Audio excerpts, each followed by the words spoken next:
जय एसीदिक शेतकरी मित्र, प्रश्न तुमचे उत्तर आमचे या सदरामध्ये आपलं स्वागत आहे। दत्ता माने यांनी एक प्रश्न विचारलेला आहे की सर, माझी मिरची प्लॉट हा 13 दिवसांचा आहे आणि मी एससीटी वैदिक वापरले आहे, काही प्रमाणामध्ये मला व्हायरस दिसतो आहे, तर कोकडलेली जी काही झाडं आहेत त्यासाठी मी काय करावे? दत्ता मानेजी, मिरची जे पीक आहे हे नायट्रोजनला आणि ह्युमिडिटीला म्हणजे पाण्याला खूप मोठ्या प्रमाणामध्ये सेन्सिटिव्ह आहे। त्याच्यामध्ये नायट्रोजनचं प्रमाण जर वाढलं तर ताबडतोब रसशोषक किडी आणि व्हायरस यांचं प्रमाण मोठ्या प्रमाणामध्ये वाढतं। मग अशा परिस्थितीमध्ये मातीतला सेंद्रिय कर्ब आणि झाडातील कार्बोहायड्रेटचं जे प्रमाण आहे, शुगरचं प्रमाण आहे, हे मोठ्या प्रमाणात वाढवणं हे फार गरजेचं असतं। मिरची या पिकामध्ये किंवा भाजीपाला सर्व पिकांमध्ये शेतकरी जेव्हा नव्याने लागवड करतात, तुमचा बेसल डोस मातीमध्ये मिक्स झालेला असतो, परंतु तो त्या पिकाला लागू होण्यासाठी त्याला नर्सरीतून आल्यानंतर नवीन मुळं फुटणं आणि नर्सरीतून आल्यानंतर त्याला सेट होणं फार गरजेचं असतं।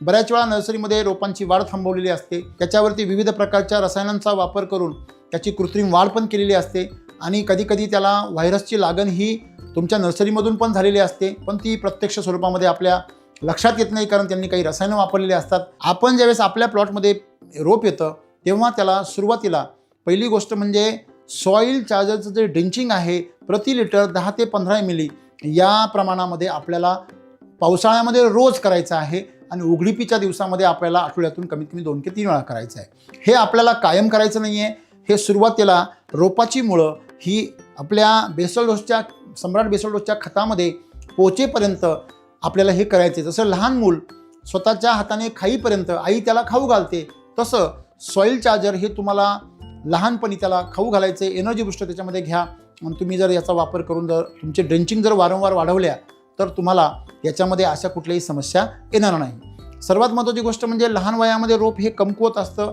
ते नर्सरीमधून विविध आघातांना केमिकलला सहन करून आलेलं असतं, म्हणून अशा परिस्थितीमध्ये भाजीपाला असेल किंवा मिरची असेल अशा पिकांमध्ये सुरुवातीच्या जे 25 ते 30 दिवस आहे हा संवेदनशील काळ असतो आणि या काळामध्ये आपण त्याच्यामध्ये सॉईल चार्जर असेल, एनर्जी बुस्टर असेल, हे अमृत जलच्या पाण्यामधून जाणीवपूर्वक आपण त्याचं जर ड्रेंचिंग केलं तर तुम्हाला कुठल्याही समस्येला या ठिकाणी तोंड द्यावं लागणार नाही।